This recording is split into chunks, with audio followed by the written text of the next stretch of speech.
Hey everybody, this is John Scarborough.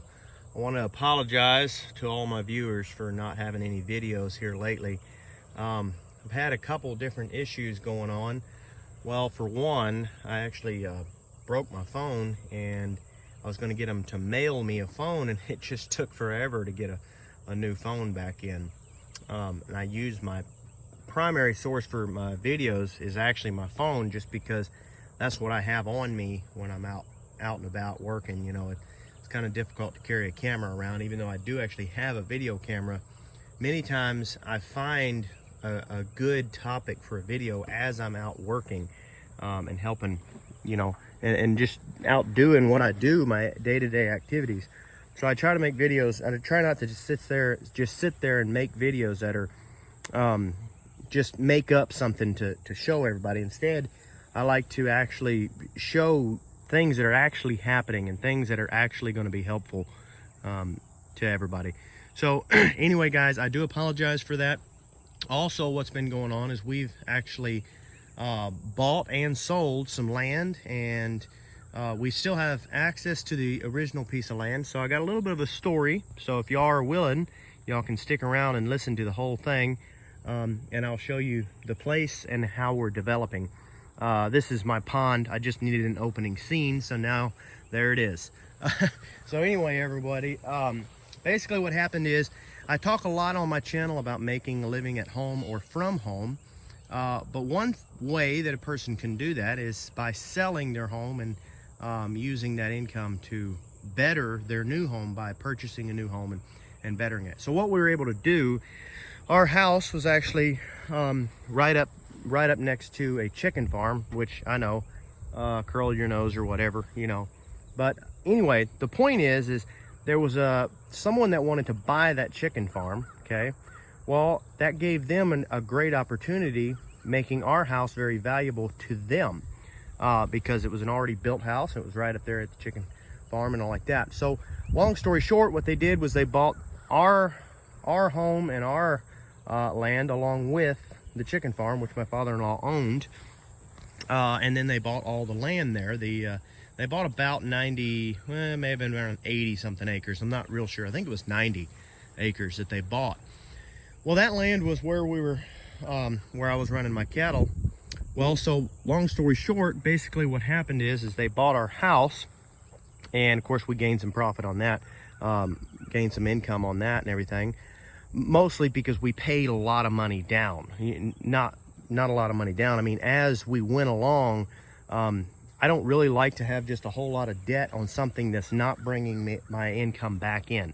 Like if it's something that's bringing income in, more income than the debt, then that's a little bit different. But when it's something that's not bringing me income or paying for itself, then I choose not to have a lot of debt on that. So like a house or a home or something is kind of difficult to buy without debt. And so that's what we did. We actually bought it and we got a loan on it. But a lot of things like my own personal vehicles and things like that, I'll never get a loan on if I don't have to. That's just how we do it. And that's, you know, yes, it's a little bit of a struggle at first. Sometimes you have to start out with cheaper vehicles, you know, and you just slowly, gradually move up. But anyway, it's worked out well for us.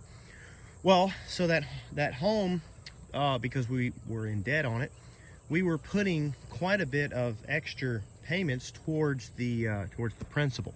Okay, so that ended up being basically a savings account for us, because it took care of so much of the interest that we would have paid on it.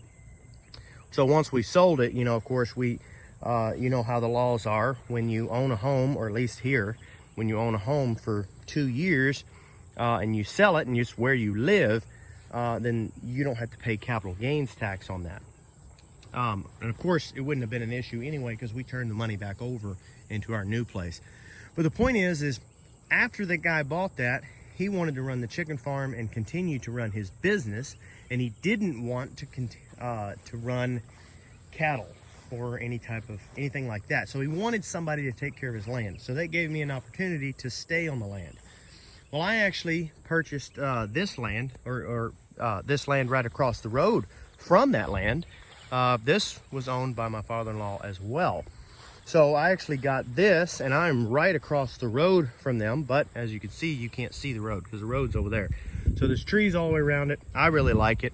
But anyway, the place is very secluded, which is something I enjoy. I kind of like being away from the road and everything, just because that's kind of how I am. I like my privacy, so does my wife. But so what I got is I got a piece of land that's right across the road from me, and I'm able to lease that from him now. I actually came up with a deal with him, and it is a year to year. Okay, so he can pull it out from under me, and that's not a good thing. I would have rather done a longer term lease.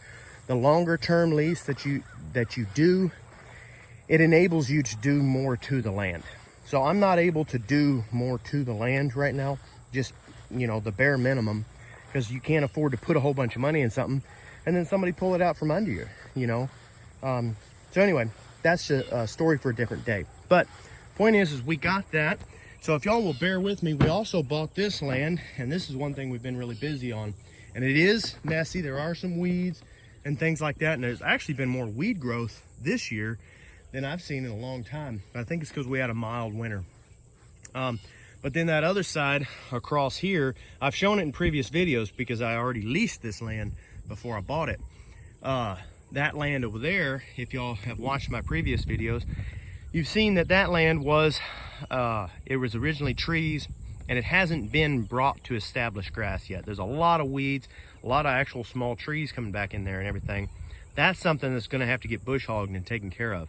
But all of that's gonna be in videos y'all are gonna get to start seeing. But I'm gonna drive y'all around on the four-wheeler, so just excuse the noise. You may have to turn your phone down a little bit or something, or your whatever you're watching it on, you may have to turn it down a little bit or something. But I'm gonna try to drive y'all around and kind of show y'all some of the stuff we've done. We're starting to build a shop. We're not gonna build a house yet. We're gonna live out of our camper, and then a little building that we've got over here that Savannah's gonna grow our microgreens and stuff in. We'll kind of live between the two for now until we get us a house built. But anyway, I'm gonna drive y'all around a little bit.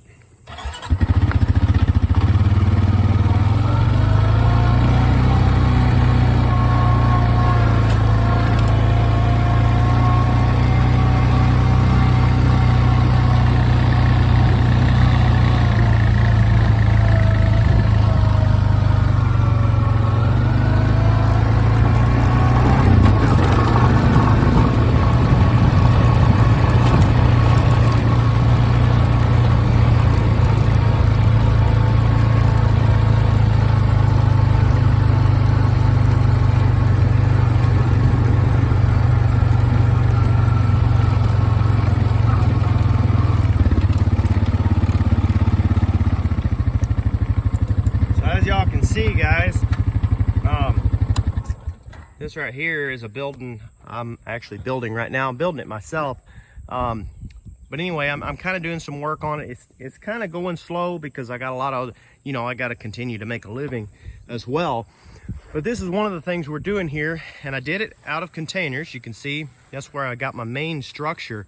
There is actually some of those shipping containers, and I did a lot of the calculations and stuff, and I found that by using these shipping containers, for me personally, now, you know, I'm not saying that this is the way to go for everyone, but for me personally, that the price that I was able to get them at, and where I was able to get them at and all like that, I was able to use these shipping containers and get, you know, I was able to save a lot of money on structural strength, because a lot of my structural strength is actually coming from the container.